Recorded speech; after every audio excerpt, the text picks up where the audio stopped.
Hello YouTube, this is BUB'S Comics coming at you with a quick comic haul. I've got a few books from an LCS and then a few books from Mycomicshop.com, and also wanted to show off my one of my new pieces of art in the background here. So went to a movie theater. I mentioned in a previous video, I went to a movie theater and picked up some movie posters so that they weren't using anymore. So that's awesome. So that's an authentic Godzilla vs. Kong, which is cool because that movie poster came out of the theater that we saw the movie in. So that was cool. So as a family, we went and saw the movie, and then the poster came from that same place. So that's pretty cool. I like when stuff like that happens. So all right, let's make me small and get to the haul. Yo! Oh, there we go. Not as fast as it has been. So quickly, LCS.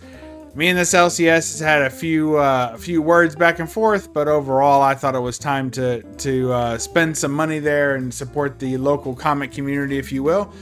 So I'm not going to use them for my pull list or anything like that. I've already got all that taken care of elsewhere, and I am buying most of my current books from mycomicshop.com, which I also still recommend. But I like, you like to go into a shop and browse, and every now and then something pops up. Plus, I've been picking up a bunch of records, vinyl records, and they sell vinyl as well. So I thought it was time to go back in, spend some money there, and show them it's all still good. So didn't find too much, found 3 books, one of which I was kind of looking for, I guess. I wasn't really on the hunt for anything, because that's what used to make me so upset about the shop in general, was that every time I went looking for a specific book, even if it wasn't like the hot book of the week, I'd have trouble finding it there for some reason. I just didn't have good luck picking books off the rack, but I've often had good luck there just browsing and seeing what I liked, and that, some shops are good for that. So this one's like that, because it has a lot of old new stock, if you will, stuff from a couple weeks ago, or if you wanted to start a run, they usually have 1, 2, 3, 4 in the back. So that was good for that. So I did do that. So a couple of books I picked up in that vein were the James Bond Agent of Spectre. I hadn't been picking these up. I meant to read these digitally, but I just never got around to it. I've been so busy. And what's funny is one of the main things I'll say, the difference that I find between digital reading and floppies, if you will, is that when I never feel the urge to pick up my digital reader, my tablet, and start sifting through and reading a book. But if this is laying around after I've bought it, of course, I'll pick it up and I'll read it. So far it's been okay. You never know with these. You have to check the writers on these and see. And if the team sounds like a bunch of, I don't want to say millennials or whatever, but if it sounds like a bunch of new young artists or especially writers, if it sounds like a bunch of new writers on the book, and you kind of check the names and see, you scratch your head a little bit, and you're like, I think I know, because Dynamite has a very small stable of very, I'd say extreme, but people who want to change the stories, we'll just leave it at that. So they have a small stable of those writers, and they kind of float around to different books, it seems. They had been doing some pretty crappy work. It's like a crap staple of writers that move around. They've donned the crap pages of Red Sonja, which has finally got a new writing team and looks to be pretty good. But they've moved around a bit, and they've touched James Bond before, and glad they were gone for this run. So this run's actually starting to read pretty good already. So there's number 1, and then James Bond Agent of Spectre number 2 as well. So the way that I go by my James Bond books is, if you are familiar with the novelization, or the novels, the original Ian Fleming novels, you'll know that James Bond has a scar on his cheek. He has one on his hand too. But he has a scar on his cheek, and the point of that was, anyway, it doesn't matter. If you read the novels, you know that. And that's all throughout the novels, not just in a particular book that he gets that. And so what's important about that to me is that that's kind of a grittier Bond, or more of a real world James Bond, which I enjoy the fun campy one, but I also enjoy the gritty one. And for the books, for the comic books, if I see a scar on his cheek, especially on the cover, or I'll open it up, which is nice to do if you're picking up in a shop. Open it up, and if he's got a scar on his cheek, it's usually going to be a good one. It's going to be a good story. If he doesn't, because sometimes the artist will just completely leave that out because they're more familiar with the movie Bond, which of course was, you know, clean, perfect faced, right? Then the book usually isn't as good. So if I flip through in the first couple of pages of a #1 issue and I see that scar, I'm like, yes, I'll give it a shot. Big James Bond fan here at this house. And then thirdly, we got Black Widow #7.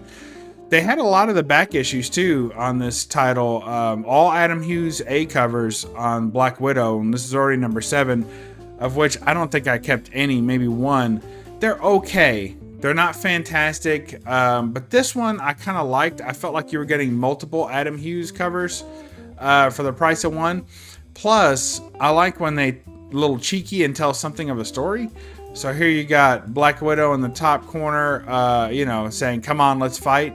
Then she's dodging a shot, and she's blocking a shot, and then she's dodging another shot. Look at that Matrix dodge. That looks good. And then she's dodging another one, blocking another one, and then it's time for her to kick back, and boom, and that's it. Lights out. Very cool. I like what he did there. It tells a little story, and it's a not extreme cheesecake cover. I mean, you got this one. That one panel there is a little bit nice, you know, but the rest of it is just a regular good storytelling. Fun stuff. I like it. All right, so on to mycomicshop.com. This is actually a modern book as well. The Empire Strikes Back, the 40th anniversary covers by Chris Sprouse. Now, there was another edition of this book that had the cover that was kind of like a commemorative cover, but it wasn't by Sprouse. So why bother? Because, well, I mean, I know a lot of people picked it up. If you like it, you like it. That's fine. But the whole point was that this whole book was by Chris Sprouse, and it's very cool. So these were the covers that I was collecting for Empire Strikes Back. But, you know, the reason I was collecting them was because I was like, you know what? And I actually said this out loud, and I was reminding my wife.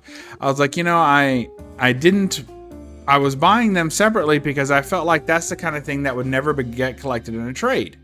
You know, you would never have all those covers back to back in a trade, so why not just go ahead and buy them all? But it was getting expensive because at modern book prices, it was getting pretty ridiculous. You know, this one was a real popular cover, and then that would happen.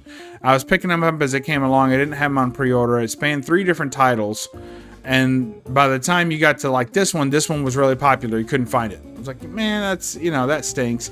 And then some of them weren't very good. You know, this one isn't a particularly good one, but you'd end up buying it anyway just to have the set.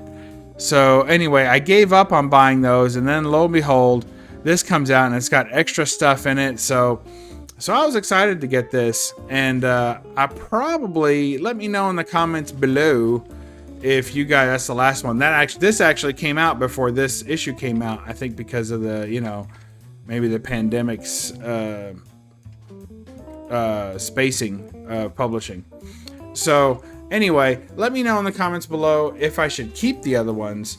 It's really tough. Of all the ones that I would keep, I really like this one. Like, that was the one that started off. When I saw that, I was like, oh man, that looks killer. So I may keep 1 or 2 of them, and then the rest I'll probably let go. But let me know in the comments below. Any of you guys pick up those covers? Did anyone else collect those? There were like 36 of them. And if you did, I'm sure you picked up this. And are you still going to keep the other ones? So that's my question. All right, next, we got some Jim Balent fun. This one's back issue, of course. But look at that. Now, I think that's by, I don't know if that cover's by Balent or not, but the interior, I don't think it is. Of course, it'll be up here or whatever. But the interior is all Balent. And it's, I don't even know what to call this. All right. So here's Girl Frenzy, Batman, Batgirl, who knows what the real title is. But it's got Balent interiors, which are always fantastic.